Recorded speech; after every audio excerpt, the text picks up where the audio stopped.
একটি ছেলে আর্মিতে চাকরি করে, আমি গল্প দিয়ে কেস স্টাডি দিয়ে রিলেট করছি কেন, তাহলে তুমি রিলেট করতে পারবে। সে বিরাট বড় সাকসেসফুল কর্নেল, বাট সে বিয়ে করবে, তার বাবাকে দায়িত্ব দিয়েছে, বাবা তুমি একটা কাজের দায়িত্ব নাও। বাবা বললো তুই সব কিছুর দায়িত্ব নে, ইনভিটেশনের দায়িত্ব আমাকে দে, তুই নামগুলো দে, আমি ইনভাইট করবো। সো প্রথমেই ও বন্ধুদের নাম দিল 40 জনের, এছাড়া আত্মীয় স্বজন তো আছে। বললো তোর বন্ধুদের ইনভিটেশন আমি করবো, এটা আমার দায়িত্ব, তুই এখানে ঢুকবি না, ওদের ফোনও করবি না।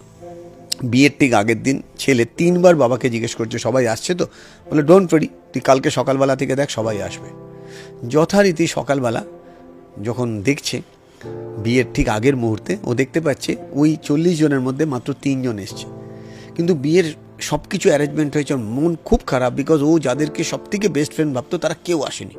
এবং বারবার ও বাবাকে বলছে আমি কি হোয়াটসঅ্যাপ করবো, আমি কি টেক্সট করবো। বাবা বলছে প্লিজ আমাকে তো একটা জায়গায় তুই ছাড়। বিয়ে যখন কমপ্লিট হয়ে খাওয়া দাওয়া হয়ে রাত্রিবেলা সবাই রয়েছে, সবাই চলে গেছে ওই 3 বন্ধু ছাড়া, তখন বাবা বলল আমি তোদেরকে এবার সত্যি কথা বলবো। তো 3 বন্ধু বলছে বলুন বাবা। ছেলে বলছে দেখ বাবা, তুই তোর মতন বলেছিস, আমি তোর ওই 40টা বন্ধুকে বলেছি তোমার বন্ধু ইজ ইন ডেঞ্জার, ও হসপিটালাইজড আছে এবং ওর ওই দিন অপারেশন আছে, তোমরা যদি একটু পাশে এসে দাঁড়াও তাহলেই হবে। তোর এই 3 বন্ধু ছাড়া 90% বন্ধু বলেছে আমি দেশে নেই, আমি বিদেশে আছি, আমি এই করব, আমি তো থাকতে পারছি না।